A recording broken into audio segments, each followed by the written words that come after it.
Hi, welcome back to our lecture video today. So in lecture today, we will learn, we will analyze the small signal equivalent circuit of a differential amplifier or a BJT differential pair. So after this lecture today, you can know how to analyze the voltage gain of a BJT pair. You can know that with ideal condition, what will be your voltage gain, will be the gain factor, and how can the common mode actually reflect the imperfection in your circuit, and how can it affect your gain. So let's get to this. We are going to continue the topic of differential amplifier. So today we will focus on small signal equivalent circuit so that you can understand how to analyze for voltage gain of a small AC signal. So basically we can replace a BJT differential pair with this equivalent small signal circuit or equivalent hyperpie circuit. So as you can see, in here I have the transistor Q1 and Q2 replaced with this equivalent R pi V pi and the dependent current source GM V pi model. Also, you need to notice that in this example of the equivalent circuit, we actually neglect a few things. The first thing that we neglected is the early effect.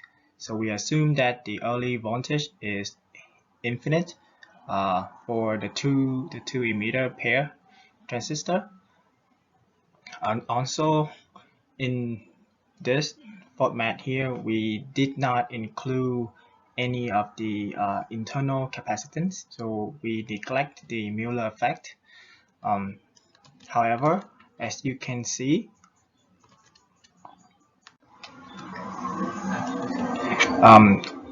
we treat this constant current source as a non-ideal current source. Therefore, we have to put a output resistance for this current source in here. Also, all voltages in this format is presented in their phasor component. Another thing to notice is that as you can see in here, previously we assumed that all of the voltage and current source are ideal, but now we are considering non-ideal source.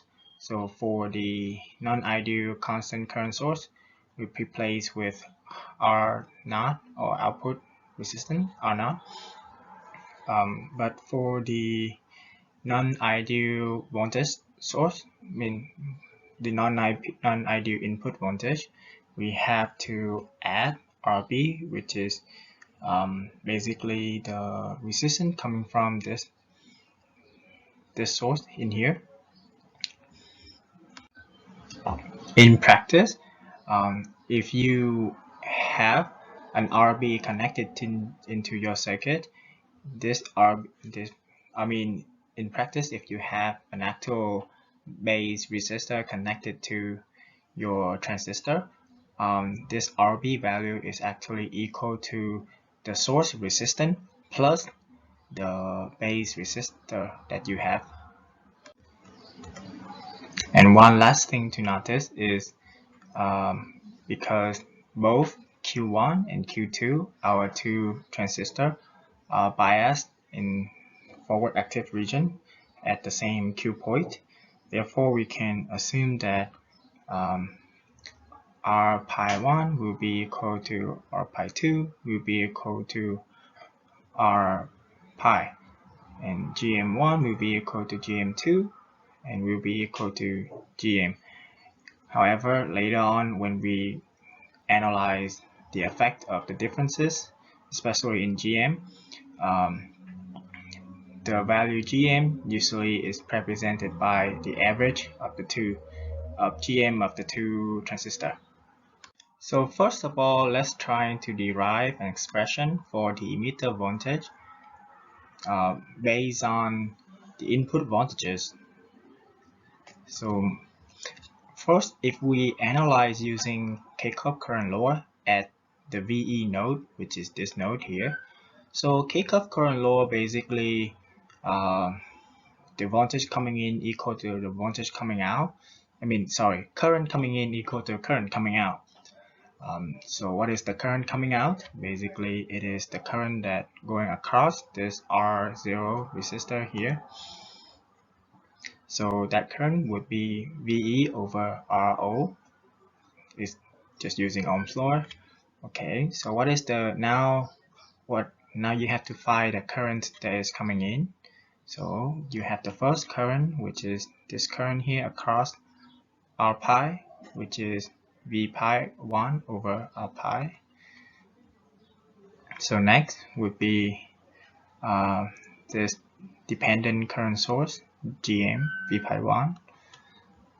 Then this dependent current source, Gm V pi 2, and finally the current that go through this R pi and V pi 2 resistor here. So you add the term V pi 2 over R pi. So now if we replace Gm R pi with beta, we can write the expression in terms of this. So technically what you do is you just need to factor out V pi 1, you factor out V pi 2, then in the middle you will have 1 over R pi plus Gm. Then you replace Gm R pi with beta, then you can have this second terms. Now what you just did is you relate the voltage VE with both input, okay, with kind of both input, but yeah, you relate it with both V pi 1 and V pi 2. So what you need to do next is maybe you need to relate VE to each input separately.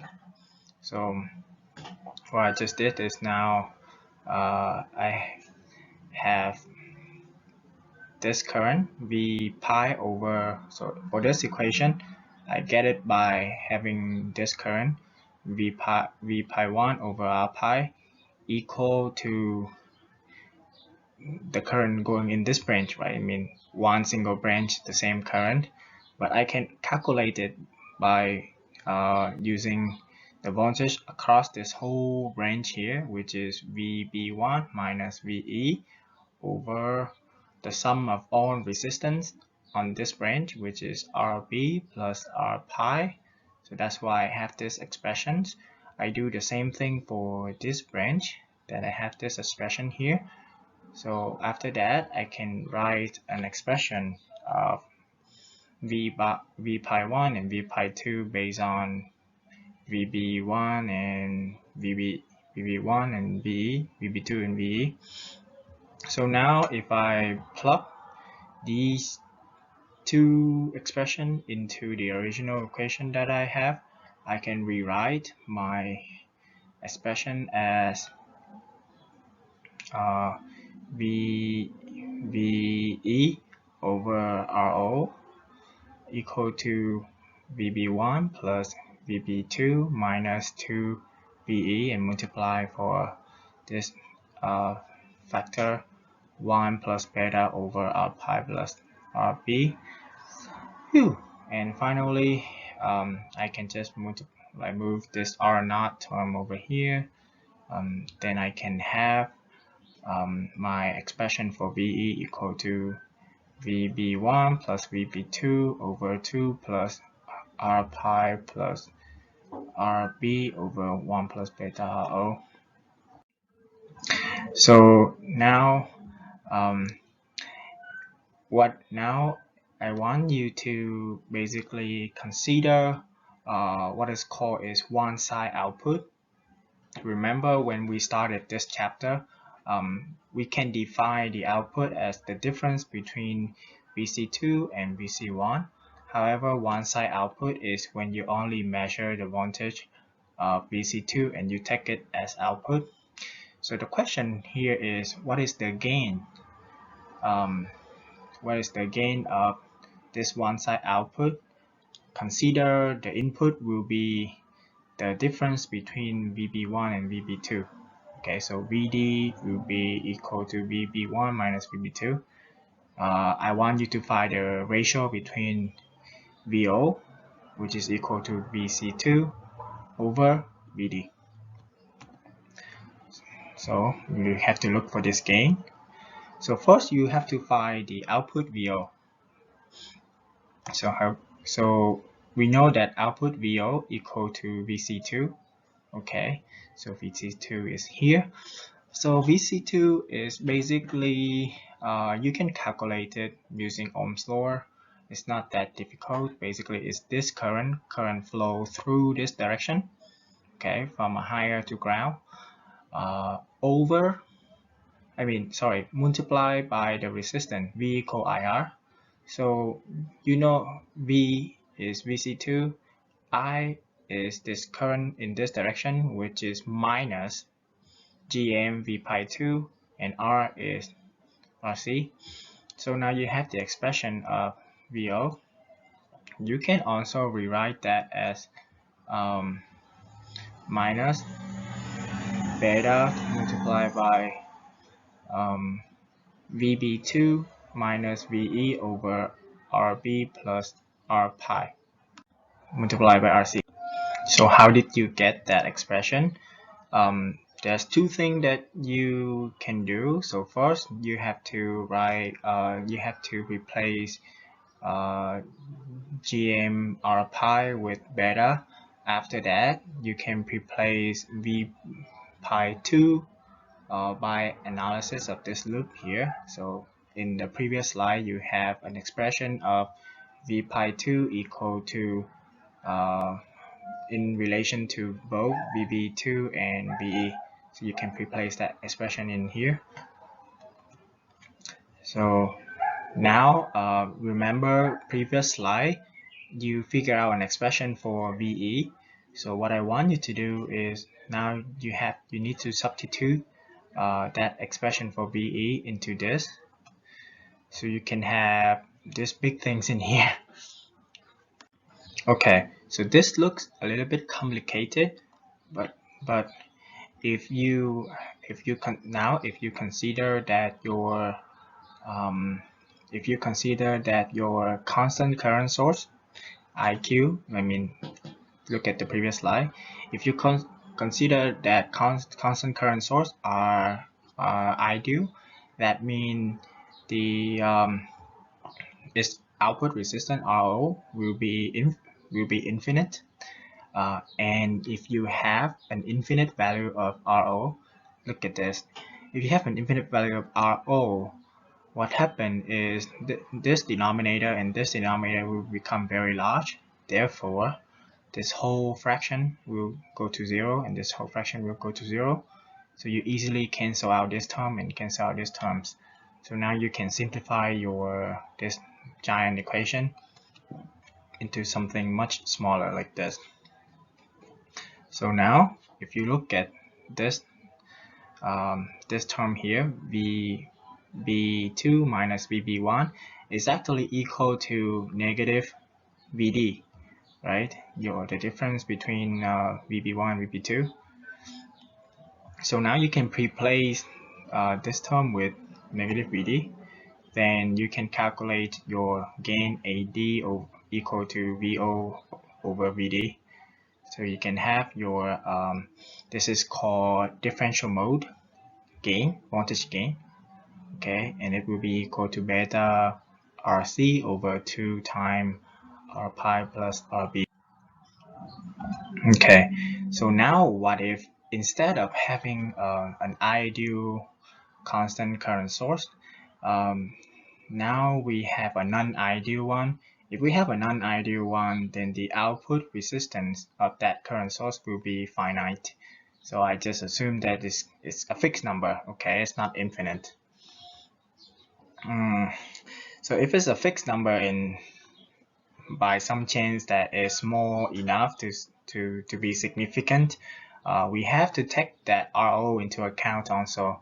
So now I rewrite the expressions for VO with that giant things in here, assuming that we cannot cancel it out. So how can we deal with this? How can we understand this equation? There's too many terms in here.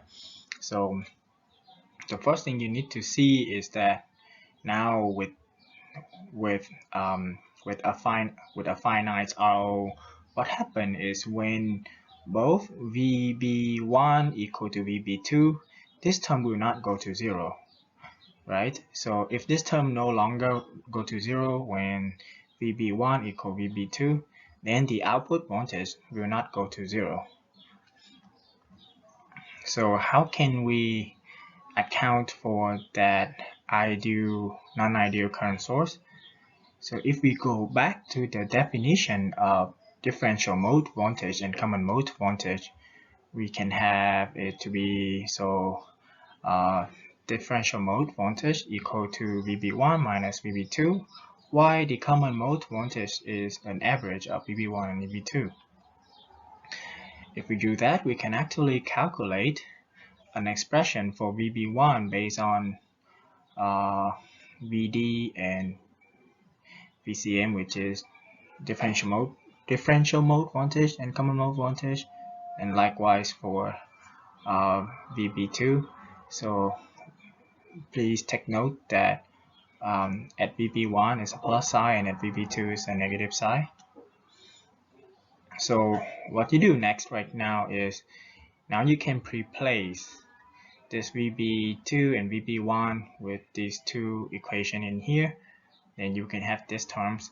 Okay, it's big, I know it, but now if you just calm down a little and take a look, you have an expression of, instead of basing on VB1 and VB2, now your expression is based on VD and VCM.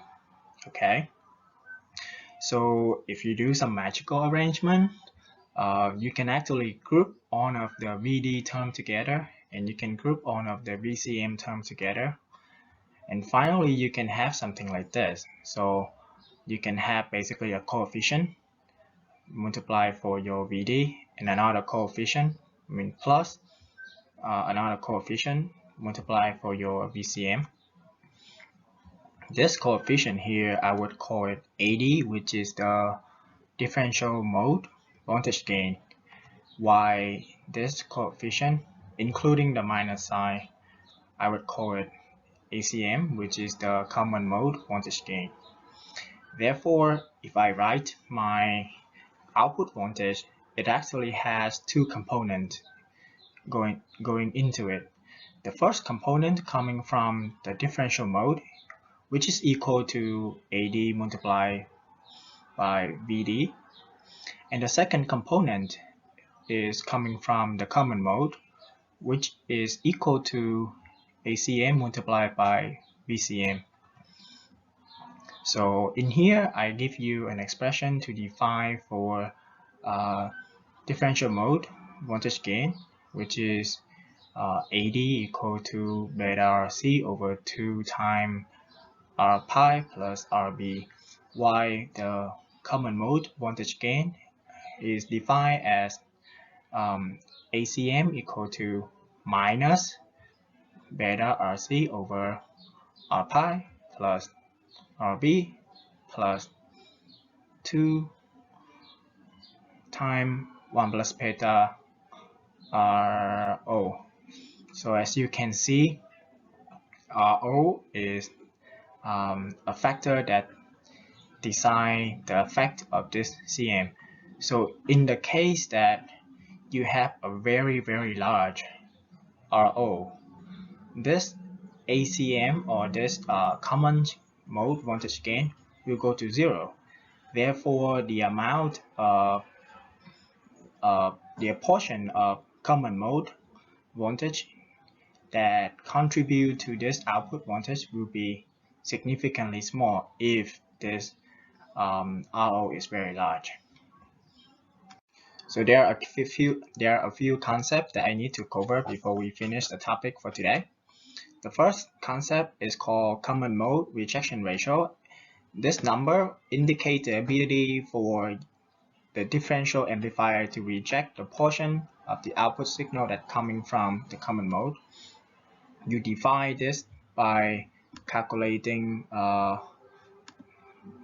taking the magnitude of 80 over ACM, which is so the differential mode gain over the common mode gain.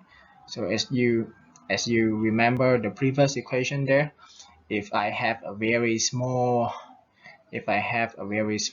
ACM, this number will become very large, or if ACM is 0, this number will become infinite, right? Become infinitely large. Therefore, you can see that, like, if I have 0 ACM, then 100% of my output voltage is contributed by the differential mode. But when I have a much larger ACM, then my CMRR, or common mode rejection ratio, will going down. Okay. Another concept is called two-side output voltage gain. So first, in previous slides, we discussed about one-sided output, right? Now, if we take into account a two-sided output, the voltage gain, basically, two-sided output is when you define your output as VC2 minus VC1. Okay, so now you have to compare to another VC. So in this output, basically it's very similar also to the one-sided output. You have 80. Okay, you have the differential mode voltage gain to be equal to beta multiplied by RC over R pi plus RB, and this will be equal to GMRC. In ideal condition, if everything is perfect, there's no imperfection in your differential pair, the common mode would be 0. Okay, so now we're gonna try to understand what happened when you have imperfection in your like two-sided output circuit. So one imperfection that you can have is coming from the mismatching of RC. So remember, in the two-branch, in the differential pair circuit, you basically have two branches. Therefore, you have two different RC, right?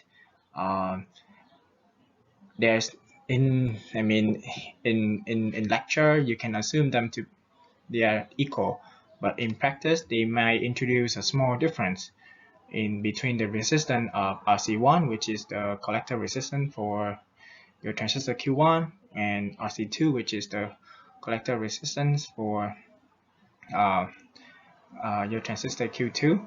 So basically, if I define the difference is delta RC, which mean so RC1 would be delta RC differ from the mean value of RC1 and RC2. Or in the other word, I can find my delta RC equal to half of RC1 minus RC2. Now I can define my common mode voltage gain as GM multiplied by 2 times delta RC multiplied by 1 over 1 plus 2 multiplied by 1 plus beta R O over R pi. If I do all of the estimations, such as if beta is very large, for example, or I can use the replacement of beta equal GM R pi. So if I do all of that assumption, now I can put an estimate for this ACM value equal to delta RC over RO. Therefore, now I can have my common mode rejection ratio to be equal to GM RO over delta RC over RC. So as you can see, RC is defined by this equation. Delta RC is defined by this equation. Y RC is the average of RC1 and RC2. Final thing is we need to see is the GM mismatch effect. So of course, when you're trying to design your circuit, you want to have an exact identical transistor Q1 and Q2. However, there is no such thing as two perfect identical pair. A perfect identical pair of transistor. There will be some imperfection that is introduced. So if you have a small difference between GM1 and GM2, you can define that a value of delta GM equal to half of GM1 minus GM2. So now you can calculate a new ACM based on delta GM. So you can have ACM equal to RC multiplied by 2 times delta GM over 1 plus 2 times RC multiplied by GM. This GM value here is the average of GM1 and GM2. And finally, you can calculate the common mode rejection ratio for this GM mismatch effect. So that's it for today. So the last lecture in this series will be regarding the input impedance. Okay.